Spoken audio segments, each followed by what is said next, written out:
बिस्मिल्लाहिर्रहमानिर्रहीम। अस्सलाम वालेकुम स्टूडेंट्स। मैं Zeeshan Akbar Mohammedan academy of sciences से आपके साथ हाजिर हूँ। आज हम सेकंड लेक्चर पढ़ेंगे मैथमेटिक्स का क्लास नाइन्थ की। तो उसमें लास्ट लेक्चर में मैंने थ्योरेटिकल इसका बैकग्राउंड बताया था इस चैप्टर का। तो आज हम एक्सरसाइज स्टार्ट करने लगे हैं, एक्सरसाइज 1.1। तो इस एक्सरसाइज में टोटल 3 नंबर ऑफ क्वेश्चंस हैं। उन 3 नंबर ऑफ क्वेश्चंस को करने के लिए डिफरेंट टेक्निक्स यूज़ होती हैं। वही थ्योरी है जो कल मैंने पढ़ाई थी, उसी को हम इस्तेमाल करेंगे। तो एक्सरसाइज पे जाने से पहले मैं आप सबसे रिक्वेस्ट करूंगा कि काइंडली मेरे चैनल को सब्सक्राइब करें और बेल आइकन को प्रेस करें, ताकि जो भी वीडियोस मैं अपलोड करूं उसके नोटिफिकेशंस आपको टाइम पे मिले। Thank you very much. तो एक्सरसाइज 1.1 स्टार्ट करने लगे हैं आज। तो जो चीज़ें मैंने लास्ट लेक्चर में बताई थी उनको मैं रिवाइज भी करता जाऊंगा साथ साथ, और हम क्वेश्चंस भी करेंगे। तीनों क्वेश्चंस में कुछ पार्ट्स हैं। पहले क्वेश्चंस के कुछ पार्ट्स हैं वो करेंगे, उसके बाद हम नेक्स्ट मूव करते जाएंगे। तीनों क्वेश्चंस आज हम इंशाल्लाह फिनिश कर लेंगे। तो पहला क्वेश्चन जो है वो हमारा ऑर्डर ऑफ मैट्रिक्स फाइंड करने के लिए है। तो ऑर्डर फाइंड करने के लिए हमें नंबर ऑफ रोज और नंबर ऑफ कॉलम्स का पता होना चाहिए। नंबर ऑफ रोज ये मैं रिवाइज कर रहा हूँ यहाँ पे। नंबर ऑफ रोज या रो किस चीज को बोलते हैं मैट्रिक्स के अंदर? तो रो जो है वो हॉरिजॉन्टल लाइन होती है किसी भी मैट्रिक्स के अंदर, के horizontal line in a matrix are called row of a matrix.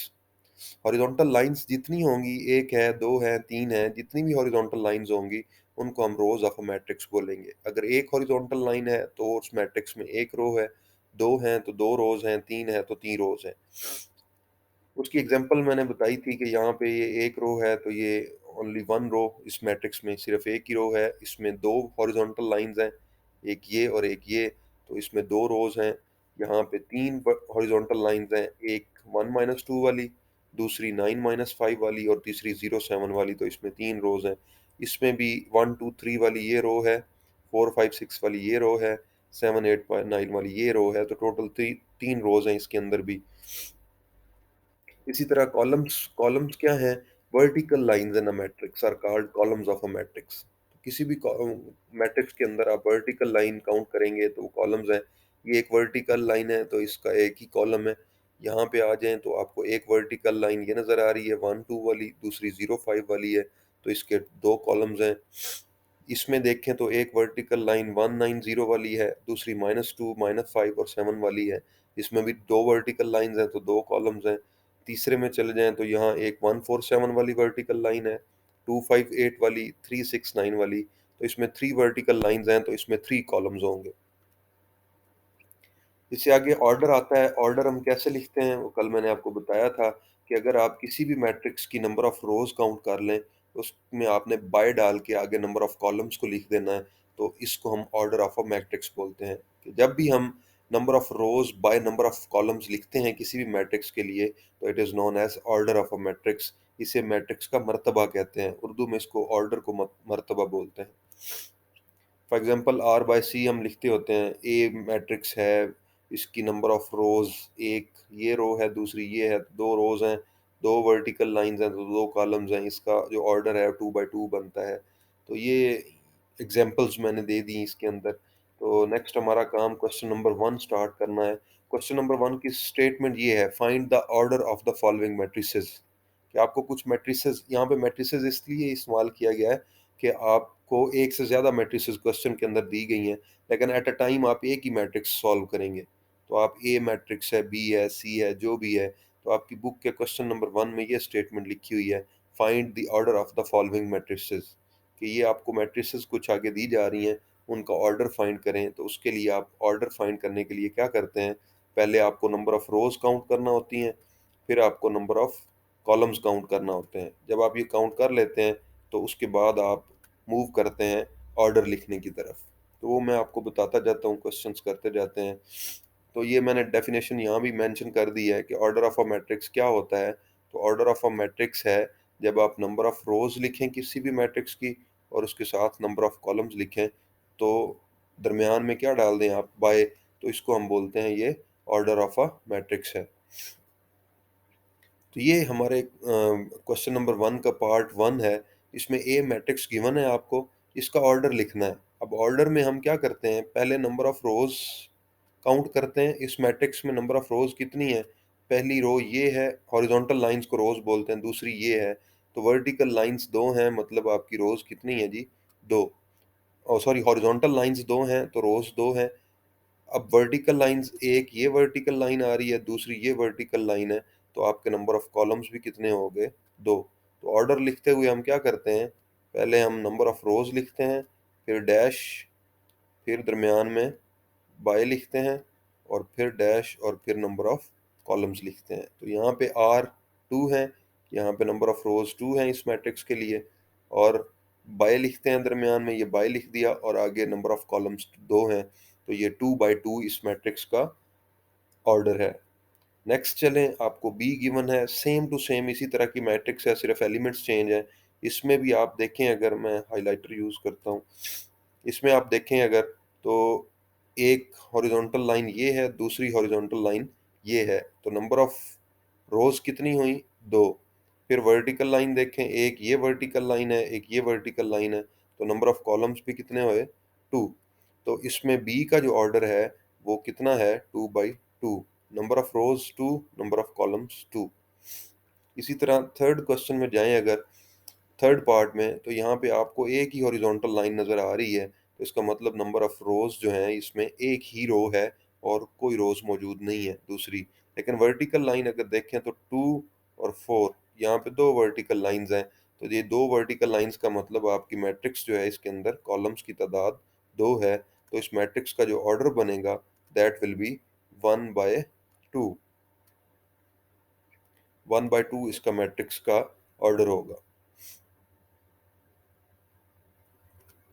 Third, अगर आप इसके पार्ट पे जाएं तो यहाँ देखें, इस डी मैट्रिक्स का हमने ऑर्डर लिखना है, तो यहाँ पे हॉरिजॉन्टल लाइन ड्रॉ करें, 1 2 एंड 3। तो इसमें थ्री हॉरिजॉन्टल लाइंस हैं, मतलब नंबर ऑफ रोज कितना है जी, तीन है। इसी तरह अगर वर्टिकल लाइन ड्रा करें तो ये एक वर्टिकल लाइन है, तो नंबर ऑफ कॉलम्स एक है। अगर इसका ऑर्डर लिखेंगे हम, तो रोज पहले लिखेंगे, फिर बाद में कॉलम्स लिखेंगे, और दरमियान में आप क्या यूज़ करते हैं, बाय। तो नंबर ऑफ रोज यहाँ पे तीन है, दरमियान में बाय लिखा और 1 लिख दिया, तो यहाँ पे आपके पास हम ये ऑर्डर ऑफ डी मैट्रिक्स आ गया 3 by 1।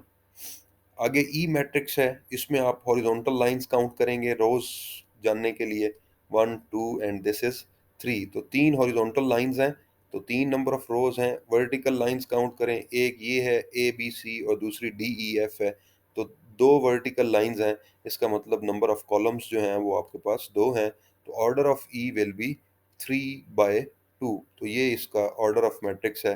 हमेशा ऑर्डर लिखते हुए आपने माइंड में रखना है कि आप नंबर ऑफ रोज जो हैं वो पहले लिखेंगे, और नंबर ऑफ कॉलम्स जो है वो बाद में। कभी भी आपने कॉलम्स को पहले और रोज को बाद में नहीं लिखना, वरना आपको क्वेश्चन गलत हो जाएगा। और दरमियान में ये बाय लिखना चाहें या इस तरह से क्रॉस का साइन भी डाल सकते हैं, वो बात एक ही है, बाय लिख दें या क्रॉस का साइन डाल दें, उसमें कोई मसला नहीं होता। नेक्स्ट, एफ पार्ट अगर हम देखेंगे, वो वही क्वेश्चन आपका क्वेश्चन नंबर 1 कंटिन्यू है। उसमें एफ पार्ट में देखें अगर आप, तो इसमें ऑर्डर ही फाइंड करना है आपने। इस क्वेश्चन में भी स्टेटमेंट वही है कि find the order of the following reactions और फॉलोइंग मैट्रिसेस। तो यहाँ पे हॉरिजॉन्टल लाइन भी एक ही है, वर्टिकल लाइन भी एक ही है, और कोई एलिमेंट नहीं है, तो ये जो मैट्रिक्स है ये 1 by 1 है। तो यहाँ पे देखें, ये भी 1 है, ये भी 1 है। नंबर ऑफ कॉलम्स और नंबर ऑफ रोज अगर बराबर हैं, तो इसका मतलब ये स्क्वायर मैट्रिक्स है। ये भी क्वेश्चन आ सकता है कि ये जो मैट्रिक्स है इसकी शेप कैसी है, स्क्वायर है या रेक्टेंगुलर है, या किस टाइप की मैट्रिक्स है। तो पीछे जो हमने क्वेश्चंस किए हैं पिछले पार्ट्स में, उसमें भी अगर आप देखें, तो ये इसमें देखें 2 by 2 है, सेम है दोनों, तो इसका मतलब ये स्क्वायर मैट्रिक्स है। नीचे वाली मैट्रिक्स अगर आप देखें तो ये भी 2 by 2 है, तो सेम है दोनों, कॉलम्स और रोज की तादाद बराबर है, तो ये स्क्वायर मैट्रिक्स है।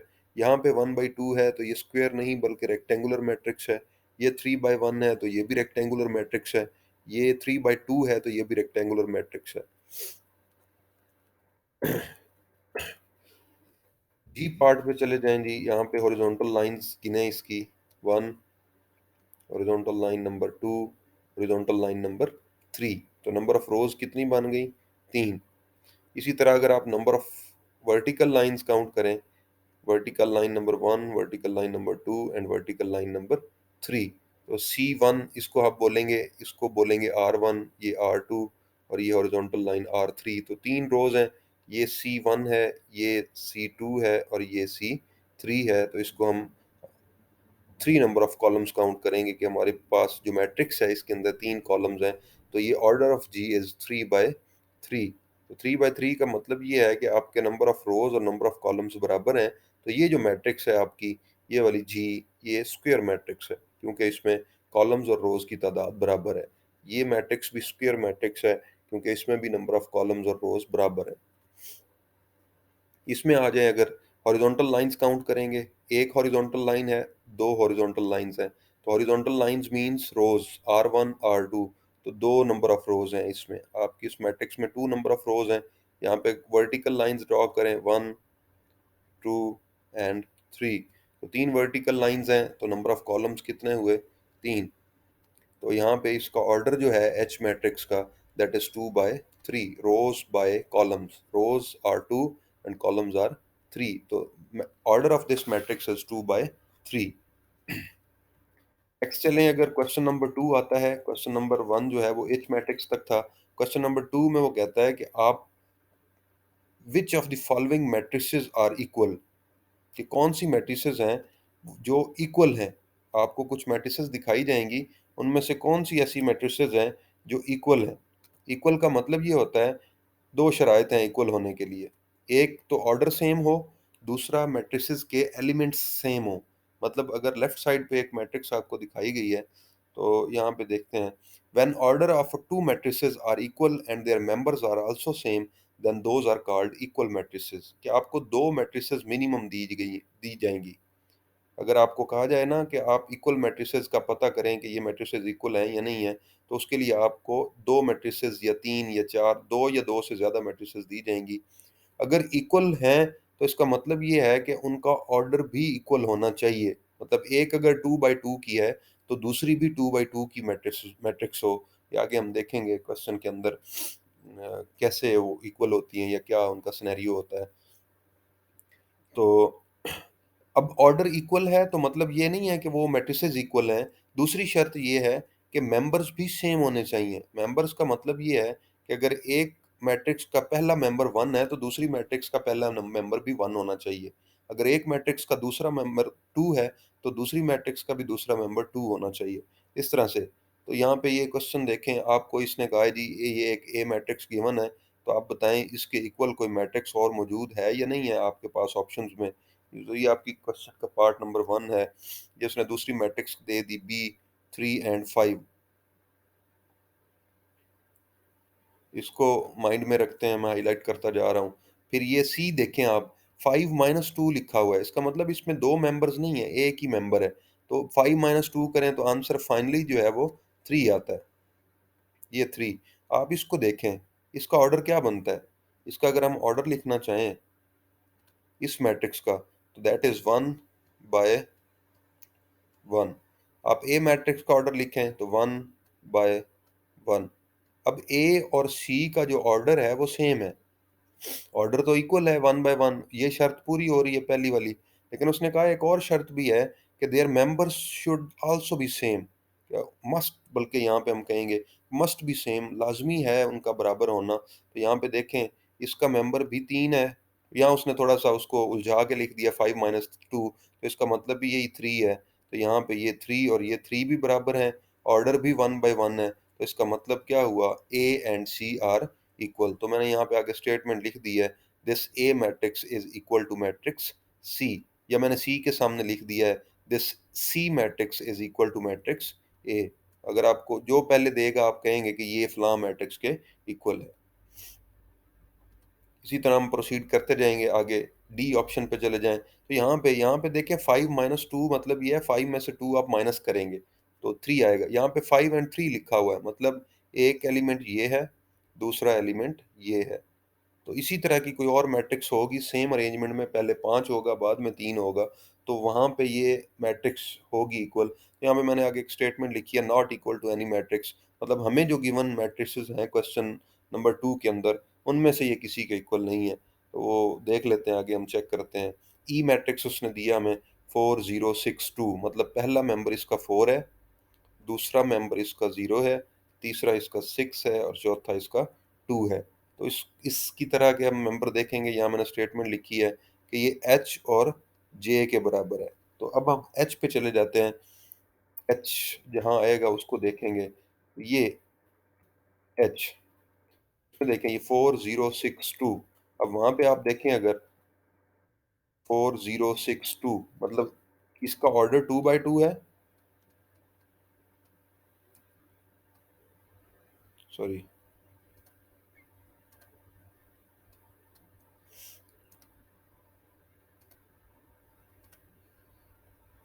2 by 2 है।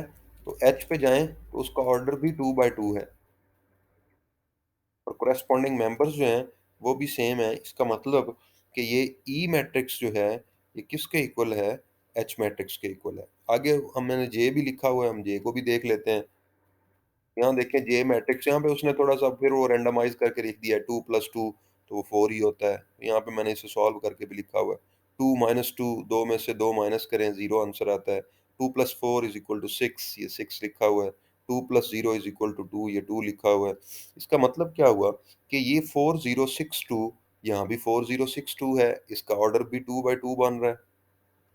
तो जहाँ पे प्लस माइनस के साइंस हों वहाँ पे आपने परेशान नहीं होना, बल्कि उसको सॉल्व कर लेना है पहले। तो ये जो मैट्रिक्स है एच, ये मैट्रिक्स जे और इससे पीछे जो मैट्रिक्स है वो ई, ये तीनों आपस में बराबर हैं। तो this E is equal to matrix H and जे।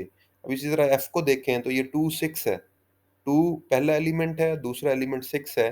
तो यहाँ मैंने लिखा है इक्वल टू मैट्रिक्स जी। तो हम देखते हैं जी जी में एंट्रीज क्या हैं। तो जी के अंदर ये नज़र आ रहा है आपको 3 - 1, 3 + 3। अगर मैं इसको फाइनल मैट्रिक्स की फॉर्म में लिखना चाहूँ तो ये कुछ इस तरह लिखा जाएगा, 3 - 1 करें तो आंसर कितना आता है, 2। 3 + 3 करें तो आंसर कितना आता है, 6। इट मीन्स कि ये 2 6 है। तो आपकी जो एफ मैट्रिक्स थी वो भी तो 2 6 के इक्वल है। इसका ऑर्डर कितना है, दो horizontal lines, 2 bye vertical line कितनी है, एक ही है, तो 2/1 इसका ऑर्डर है और इसका पहला एलिमेंट 2 है, दूसरा 6 है। इसी तरह अगर हम जी के पास जाएं तो वहां पे भी इसका ऑर्डर जो है वो 2/1 बन रहा है और इसका पहला एलिमेंट 2 है और दूसरा 6 है। इसका मतलब ये इक्वल टू एफ है। तो एफ और जी इक्वल हैं एक दूसरे के। एच को हमने ई और जे के इक्वल कर दिया हुआ है, ये मैं पहले बता चुका हूँ आपको। उसके आगे आई पार्ट आता है। आई देखें, इसमें ये 3 और 3 + 2 लिखा हुआ है, इसका मतलब ये ऐड हो जाएंगे। तो ये 3 पहला मेंबर है तो ये 3 वैसे ही रहेगा, 3 + 2 = 5। यहाँ पे इसका ऑर्डर देखें 1 और बाय कितने कॉलम्स हैं, एक कॉलम ये है, दूसरा कॉलम ये है, तो 1/2। इसका आप ऑर्डर देखेंगे किसके साथ मैच हो रहा है। तो यहाँ पे मैंने लिखा हुआ है बी, तो हम जाके बी को देख लेते हैं कि बी के साथ मैच होता है। यहाँ पे देखें जी, बी का एक इसकी रो है, मल्टीप्लाई बाय कॉलम इसके कितने हैं, 1 और 2, वर्टिकल लाइंस दो आ रही हैं, तो 1/2। इसमें पहला मेंबर 3 है, दूसरा 5 है, ऑर्डर 1/2 है। तो आगे देखेंगे अगर हम, यहाँ पे सेम टू सेम वही बात है। इसका 3 और 5 मेंबर हैं, पहला 3 है, दूसरा 5 है और इसका ऑर्डर भी 1/2 है, तो मतलब ये बी के इक्वल है। जे को देखें, जे को मैं पहले बता चुका हूँ, ये ई और एच के इक्वल है क्योंकि इसका ऑर्डर ई और एच के साथ मैच कर रहा है। ये क्वेश्चन नंबर 2 था। अब क्वेश्चन नंबर 3 पे आएंगे। वो कहता है इक्वल मैट्रिसेस, हमने देख लिया कि अगर दो मैट्रिसेस का ऑर्डर सेम है और उनके रिस्पेक्टिव मेंबर्स, मतलब लेफ्ट साइड वाली मैट्रिक्स का पहला मेंबर राइट साइड वाली मैट्रिक्स के पहले मेंबर के बराबर है, तो इस क्वेश्चन में आपको मजीद समझ आ जाएगी कि इक्वल मैट्रिक्स ओरिजिनली क्या होती हैं। इक्वल मैट्रिसेस, वो कहता है find the value of A B and C. ये चार अननोन है हमें, डी, सी, बी और ए। हमने ए बी सी और डी की वैल्यूज फाइंड करनी है। कंडीशन क्या है, इफ मैट्रिसेस आर इक्वल। अगर वो ये ना भी बताता तो आगे हम क्वेश्चन देखते हैं, उसके अंदर ये चीज़ लिखी हुई है। तो ये साइन से हमें पता लग रहा है कि हमें ए बी सी की कीमतें मालूम करनी है, ए की, बी की, सी की और डी की कीमतें मालूम करनी है, इनकी वैल्यूज फाइंड करनी है। और शर्त हमें उसने दे दी है कि ये दोनों मैट्रिसेस जो हैं ये एक दूसरे के इक्वल हैं। अब इक्वलिटी के लिए शर्त है कि ऑर्डर बराबर होना चाहिए और वैल्यूज सेम होनी चाहिए। मतलब अगर यहाँ पे ए प्लस सी लिखा हुआ है तो ये किसके इक्वल है, यहाँ पे जीरो को इक्वल है, क्योंकि ये इसका पहला मेंबर है तो ये जीरो के इक्वल है इसके पहले मेंबर के। इसका ये दूसरा मेंबर है तो ये इसके दूसरे मेंबर के इक्वल है। इसका ये तीसरा मेंबर है पहली मैट्रिक्स का लेफ्ट साइड वाली का, तो लेफ्ट साइड वाली के तीसरे मेंबर के इक्वल। ये इसका चौथा मेंबर है तो राइट साइड वाली के चौथे मेंबर के इक्वल। तो इस तरह से हम इक्वेशंस बना सकते हैं। तो कैसे बनाएंगे, तो ये हम इक्वेशंस देखेंगे करस्पॉन्डिंग। तो देखें पहला मेंबर इस साइड पे, पहला जो मेंबर है वो ए प्लस सी है। यहाँ पे पहला मेंबर कौन है, जीरो है, तो हम इसको लिख सकते हैं A plus C is equal to zero. तो ये एक इक्वेशन नंबर वन, इसको नाम दे दिया मैंने, this is equation number one. अब नेक्स्ट अगर चले हम ए प्लस बी, ए प्लस टू बी, ये इसका दूसरा मेंबर है यहाँ पे। तो यहाँ पे इसका दूसरा मेंबर कौन है, माइनस सेवन। तो A plus two B equal to minus seven, this is equation number two. आगे चले जाएं अगर थर्ड पे, तो यहाँ पे इसका थर्ड एलिमेंट है सी माइनस वन। यहाँ पे थर्ड एलिमेंट क्या है, थ्री। तो हम सी माइनस वन को किसके इक्वल कर देंगे, थ्री के। तो C minus one will be equal to three, equation number three आ गई है। फोर्थ में चले जाएं तो ये इसका fourth member four D minus six है, और यहाँ पे क्या है, टू डी। तो फोर डी माइनस सिक्स किसके इक्वल होगा, टू डी के इक्वल होगा। तो four D minus six is equal to two D, this is called equation number four. तो यहाँ से चार इक्वेशंस हमें मिल गई हैं। अब हम करेंगे क्या, इन चारों इक्वेशंस को क्या करेंगे। तो सबसे पहला हमारा काम है, हमने इन सब में से ऐसी इक्वेशन देखनी है जो सिंपलेस्ट है। सिंपलेस्ट का मतलब सिर्फ एक वेरिएबल या एक कांस्टेंट जिसमें मौजूद है। यहाँ पे देखें इस इक्वेशन में ए मौजूद है, सी मौजूद है, तो हम इसको रिजेक्ट करते हैं कि अभी हम इसको सॉल्व नहीं करेंगे। इस इक्वेशन में ए मौजूद है, बी मौजूद है, इसको भी हम रिजेक्ट करते हैं कि इसको अभी हम पहले नंबर पे सॉल्व नहीं करेंगे। इस इक्वेशन में जाएं तो यहाँ सिर्फ सी मौजूद है। इसका मतलब ये हुआ कि इस माइनस वन को हम ट्रांसफर करके इस साइड पे अगर ले जाएं तो इस इक्वेशन से हमें सी की वैल्यू मिल जाएगी। तो यहाँ पे मैंने एक स्टेटमेंट लिखी है, first of all solve this equation. Why, क्यों हम इसको सॉल्व करेंगे, बिकॉज इट्स सिंपल। क्योंकि ये एक सिंपल सी इक्वेशन है, आपने सिर्फ माइनस वन को इधर ट्रांसफर करके प्लस वन कर देना है। तो three plus one will B four, तो यहाँ से आपको सी की वैल्यू मिल जाएगी। इसलिए यहाँ पे ये स्टेटमेंट लिखी गई है कि first of all solve this equation, कि इस इक्वेशन को सॉल्व करें। इस इक्वेशन नंबर थ्री को क्यों सॉल्व करेंगे, क्योंकि ये सिंपल है, इससे हमें वैल्यू जो है वो सी की इजीली मिल जाएगी। उसके बाद अब तरतीब से सी की वैल्यू किसी इक्वेशन में पुट करेंगे, फिर हमने वैल्यूज चारों लेनी है, जो आपको फिजिबल लगे, आसान लगे चारों में से, वो इक्वेशन आप पहले सॉल्व करेंगे। लेकिन मेंबर्स आपने ख्याल से रखने हैं कि इसके पहले मेंबर ए प्लस सी को, ये जो मेंबर है इसको आपने हमेशा इस पहले मेंबर के इक्वल करना है। ए प्लस टू बी को आप इस माइनस सेवन के इक्वल करेंगे। सी माइनस वन को आप हमेशा इस थ्री के इक्वल लिखेंगे। फोर डी माइनस सिक्स को आप हमेशा टू डी के इक्वल लिखेंगे। कोई भी मेंबर आप शफल नहीं करेंगे, जैसे आपको क्वेश्चन में पेपर दिया हुआ, पेपर में क्वेश्चन गिवन है उसी तरह आप इनके अरेंजमेंट रखेंगे। तो प्रोसीड करते हैं इसके स्टेप्स पे। तो पहला स्टेप ये है कि आप इस इक्वेशन नंबर थ्री जो आपको गिवन है, ये इक्वेशन नंबर थ्री, इसको आप सॉल्व करेंगे। C minus one is equal to three. So C is equal to, ये माइनस वन अगर उस साइड पे जाए तो ये क्या हो जाएगा, प्लस वन। तो प्लस वन करेंगे, three plus one will be equal to four. तो सी की जो वैल्यू हमें यहाँ पे हासिल हुई है that is equal to four. वो चार वैल्यू है, मतलब इस सी की जो हमें वैल्यू मिली वो फोर है। इस पिछली जो मैट्रिसेस हमें दी गई हैं अगर इक्वल हैं वो, तो इक्वलिटी साइन वो हमने इन मैट्रिसेस से ही हासिल किया है। अब ये इक्वेशन नंबर थर्ड हमने यूज़ की, उसके बाद हम कौन सी इक्वेशन यूज़ करेंगे, ये सी की वैल्यू फोर आ गई हमारे पास, हम इसको इस्तेमाल करेंगे और किस इक्वेशन में पुट करेंगे, इक्वेशन नंबर वन में। क्यों, इक्वेशन वन क्या है, इक्वेशन वन है A plus C is equal to four. अब इस इक्वेशन के बाद ये वाली जो इक्वेशन वन है ये सिंपलेस्ट फॉर्म में है। कैसे, आपको सी की वैल्यू मिल चुकी है, कितनी वैल्यू है, चार। आप सी की वैल्यू फोर यहाँ पुट करोगे तो ये क्या बन जाएगा, A plus four is equal to zero. ये प्लस फोर है, अगर इसको हम दूसरी साइड पे लेके जाएं तो क्या हो जाएगा, ए इज इक्वल टू माइनस 4। तो ए की वैल्यू जो हमारे पास आ गई यहाँ पे, वो कितनी आएगी? -4 आएगी। इसी को मैंने यहाँ पे मैथमेटिकल फॉर्म में मेंशन कर दिया हुआ है। तो ए आपने सी की जगह पे +4 मेंशन कर दिया ये। अब इस +4 को आप दूसरी साइड पे ले जाएंगे तो ए की वैल्यू विल बी -4। तो so value of A is obtained equal to -4। C की वैल्यू आपको +4 मिली थी और ए की वैल्यू -4 मिली है। अब इससे आगे आप यही -4 वैल्यू जो है ए की, आप कहाँ पुट करेंगे? इक्वेशन नंबर 2 के अंदर, और आपको किसकी वैल्यू मिल जाएगी?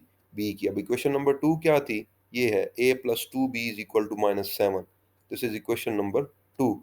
ए की वैल्यू हमारे पास है बड़ी, तो यहाँ क्या रह जाएगा बाकी? बी। उसको हम निकाल लेंगे। ए की जगह पे क्या पुट करेंगे? -4। आगे क्या लिखेंगे? 2b वैसे का वैसा लिखा जाएगा क्योंकि b की वैल्यू हमारे पास नहीं है। इक्वल टू आ जाएगा -7।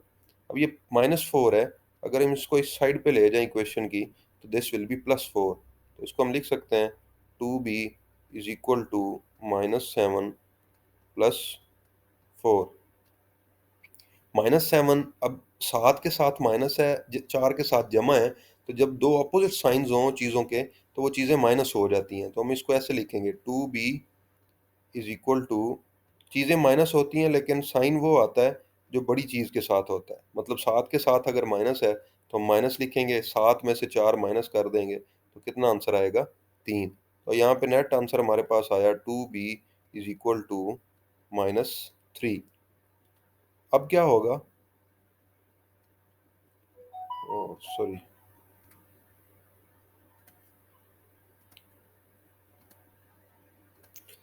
अब हमें चाहिए b की वैल्यू। तो b के साथ मल्टीप्लाई हो रहा है 2, तो हम क्या करें? 2 पे डिवाइड कर देते हैं। अगर हम लेफ्ट साइड पे करेंगे तो हमें राइट साइड पे भी डिवाइड करना पड़ेगा 2 से। तो ये 2 से ये 2 कैंसिल हो जाएगा। Then value of b will be equal to -3।